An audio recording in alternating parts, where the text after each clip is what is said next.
말레이시아가 드디어 침묵을 깨고 대한민국 KAI와의 KF-21 보라매 전투기 도입을 위한 본격적인 협상 테이블에 앉았습니다. 단순한 검토 단계를 넘어 2차 FA-11 도입 논의까지 한꺼번에 쏟아내며 동남아시아의 군사 균형을 뒤흔들 준비를 마친 것입니다. 말레이시아의 유력 군사 전문 매체인 디펜스 시큐리티 아시아는 지난 1월 10일 쿠알라룸푸르 정부가 KF-21 보라매를 차세대 주력 전투기로 강력하게 검토하고 있으며 동시에 FA-11 경전투기 전력을 대폭 증강하려는 구체적인 계획에 돌입했다고 긴급 보도했습니다. 내부 사정에 정통한 소식통들이 전하는 현장의 분위기는 더욱 뜨겁습니다. KF-21 보라매 도입을 위한 예비 협상은 이미 물밑에서 시작되었다는 사실이 밝혀진 것인데 이는 단순히 기체 몇 대를 사는 차원의 문제가 아닙니다. 쿠알라룸푸르가 점점 더 치열해지는 군비 경쟁과 최첨단 센서가 전장을 지배하는 현대전의 흐름 속에서 기존의 낡은 플랫폼이나 소규모 업그레이드만으로는 국가의 생존을 담보할 수 없다는 절박한 위기감을 느끼고 있음을 보여주는 대목입니다. 말레이시아의 이번 행보는 전략적으로 매우 치밀합니다. 이들은 카이와 초기 단계부터 밀착 협력함으로써 KF-21 프로그램이 본격적인 수출 궤도에 오르기 전부터 자신들의 입맛에 맞는 구성 옵션과 무기체계 통합 경로를 미리 선점하려 하고 있습니다. 나아가 잠재적인 산업 참여 방안까지 구체화하여 자국의 방산 능력을 끌어올리려는 유리한 고지를 점하겠다는 전략입니다. 이를 통해 훗날 전 세계적인 수요가 폭주했을 때 발생할 수 있는 추가적인 비용 상승과 도입 지연이라는 리스크를 원천 차단하고 협상력을 극대화하겠다는 계산이 깔려 있습니다.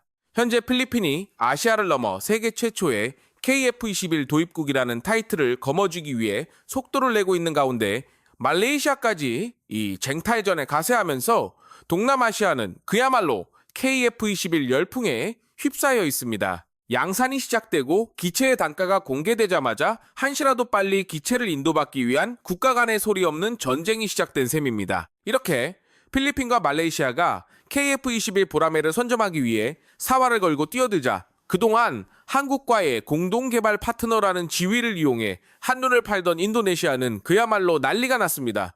자신들이 분명 공동개발국임에도 불구하고 분담금 미납 문제로 갈등을 빚는 사이 주변국들이 먼저 KF-21 기체를 인도받게 되는 초유의 사태가 눈앞에 닥쳤기 때문입니다.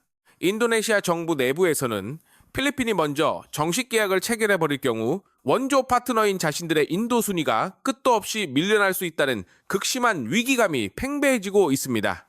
한때의 동맹이자 파트너였던 인도네시아는 이제 필리핀의 발빠른 행보에 당혹스러움을 감추지 못하고 있으며 생산 라인의 대기열에서 아예 이름이 빠질 수도 있다는 공포감마저 감지되는 실정입니다. 지난 1월 11일 해외의 한 군사 전문 매체는 인도네시아가 KF-21 전투기 도입 경쟁에서 필리핀을 제치기 위해 긴급하게 협상을 개시했다는 제목의 기사를 대대적으로 보도했습니다.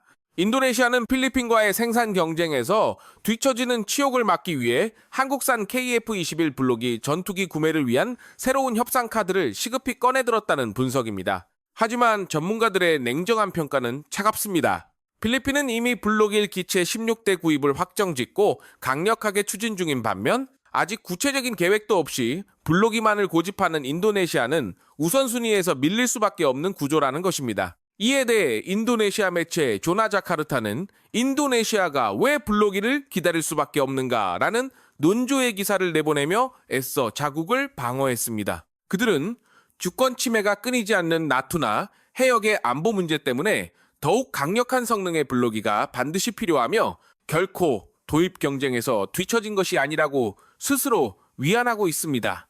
그러나 군사 전문가들의 시각은 다릅니다. 설령 인도네시아가 지금 당장 블록 2 계약에 서명하더라도 물리적인 공정 순서상 블록 2를 선점한 필리핀보다 먼저 기체를 받는 것은 거의 불가능하다고 지적합니다. 현재 인도네시아가 진정으로 두려워하는 것은 필리핀을 비롯한 제3국들이 블록 2 물량마저 먼저 가로챌지도 모른다는 사실입니다.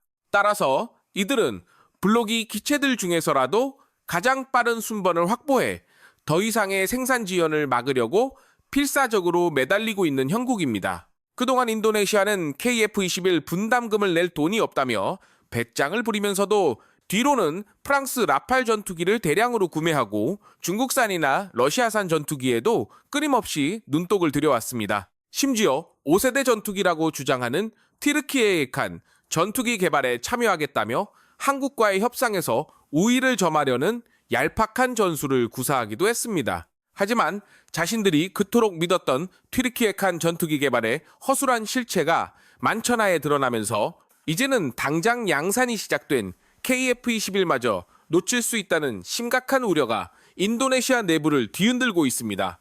지난해 10월만 해도 인도네시아는 튀르키예의 5세대 전투기인 칸 KAAN 48대를 도입하겠다며 대대적으로 홍보했습니다. 마치 대한민국과의 파트너십은 안중에도 없다는 듯 KF-21 보람에는 더 이상 필요 없다는 오만한 태도로 일관했던 것이 사실입니다. 하지만 인도네시아 정부의 목소리를 거의 그대로 대변해온 매체 조나자카르타는 최근 1월 11일 보도를 통해 충격적인 반전 소식을 전했습니다.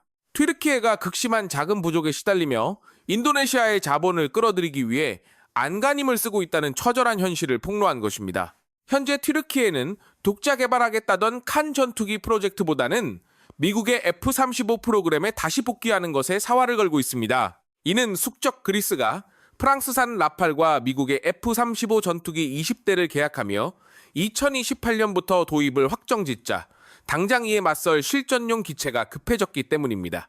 이런 상황에서 지중해의 긴장감을 타고 그리스 언론에서는 놀라운 소식이 전해졌습니다. 미국의 충격적인 소식이라며 한국의 KF-21 전투기가 5세대 수준으로 진화해 F-35를 능가할 잠재력을 지니고 있다는 극찬 섞인 기사를 보도한 것입니다. 대한민국이 독자적인 터보제트 엔진 개발에 착수했다는 사실을 언급하며 KF-21의 무장 탑재 능력과 확장성이 F-35를 압도할 수 있다고 높게 평가했습니다. 그리스 매체들은 노후화된 자신들의 미라주와 구형 F-16을 대체할 가장 완벽한 대안으로 한국의 KF-21을 지목하기까지 했습니다. 특히 튀르키예가 개발 중인 칸 전투기에 확실히 대응하기 위해서라도 KF-21을 전격 도입해야 한다는 목소리가 커지고 있습니다. 상황이 이렇게 돌아가자 인도네시아는 큰 충격에 빠졌습니다. 튀르키예가 자신들을 파트너로 부른 진짜 이유가 기술 공유가 아니라 단순히 개발 자금이 없어서였다는 사실을 깨달은 것입니다. 튀르키예가 칸 개발을 뒤로한 채 F-35 도입에 돈을 쏟아부으려 하자 인도네시아 내부에서는 배신감의 파도가 휘몰아치고 있습니다.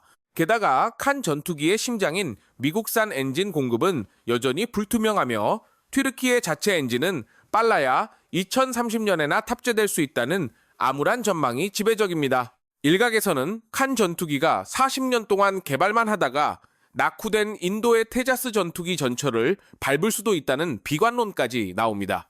이제 인도네시아는 당장 올해부터 양산에 돌입하는 대한민국의 KF-21 보라매를 잡지 못하면 국가 안보가 통째로 흔들릴 수 있다는 절체절명의 위기 상황에 직면했습니다. 튀르키예의 대형 군사 전문 매체 GT는 지난해 10월 자국의 칸 전투기와 대한민국의 보라매를 정면으로 비교하며 한국은 도대체 어떻게 이토록 단기간에 KF-21 전투기 양산에 성공했는가라는 제목의 특집 영상을 게재했습니다. 이 영상은 아시아의 한 국가가 튀르키예의 칸처럼 독자적인 전투기를 개발하고 있는데 그 주인공이 바로 대한민국이라는 사실을 전 세계에 타전했습니다. 한국의 칸이라고 부를 수 있는 이 놀라운 항공기는 세계 유수의 군용기 제조사들이 자신들의 프로젝트를 거창한 홍보 문구로 포장할 때 묵묵히 실전적인 성과를 내놓으며 전 세계의 이목을 집중시키고 있습니다. 아마 여러분 중 일부는 아직 이 전투기의 이름이 생소할 수도 있겠지만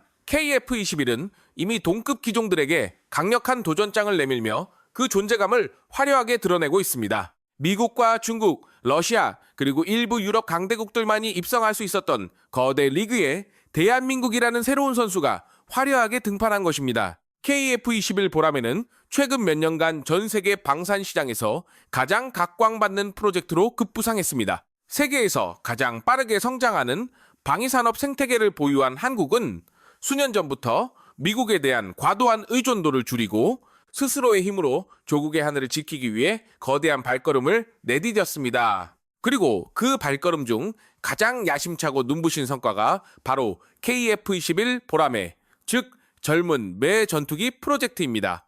이 항공기는 대한민국 공군의 전력을 근본적으로 재편함과 동시에 글로벌 무기 시장에서 기존의 경쟁자들을 압도할 강력한 파괴자로 떠오를 것이 분명합니다. 현재 한국 전투기 전력의 상당수가 미국산이라는 점은 전략적으로 큰 리스크가 될 수 있는데 바로 이 빈틈을 KF-21이 완벽하게 메우게 됩니다. 대한민국은 총 120대 규모의 거대 비행대 구축을 계획하고 있으며 초도 물량 20대는 2026년에 그리고 총 40대는 2028년까지 실전 배치될 예정입니다.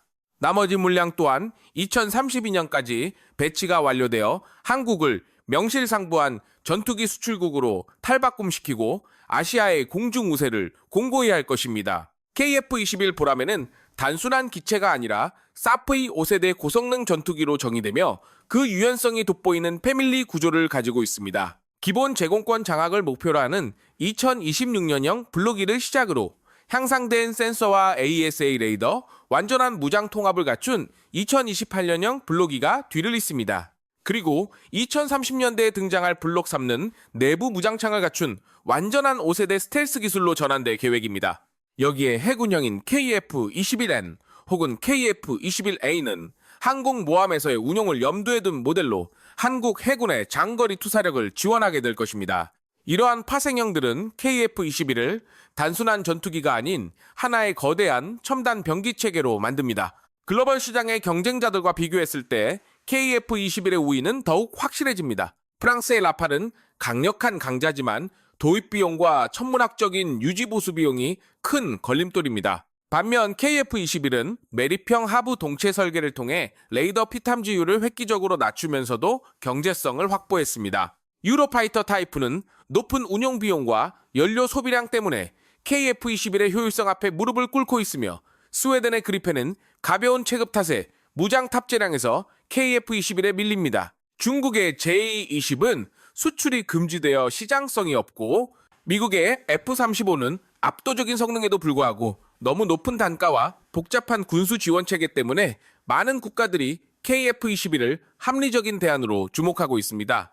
이 항공기는 단순한 금속과 엔진의 결합이 아니라 대한민국의 독립과 혁신 그리고 전략적 힘의 상징입니다. 튀르키예의 현명한 네티즌들조차 자국의 칸 전투기와 KF-21을 비교하며 뼈아픈 일침을 가하고 있습니다. 그들은 KF-21의 정교한 디자인 곡선과 칸의 모형 같은 외형을 비교하며 한국이 가진 숙련된 기술자와 인프라를 부러워하고 있습니다. 엔진조차 없는 칸을 주문했다는 사실에 자조 섞인 웃음을 터뜨리며 우리도 못 쓰고 있는 물건을 어떻게 팔았냐며 자국 정부를 비판하고 있습니다. 결국 준비된 자만이 하늘을 지배할 수 있다는 진리를 대한민국이 KF-21 보라매를 통해 전 세계에 똑똑히 증명해 보이고 있습니다.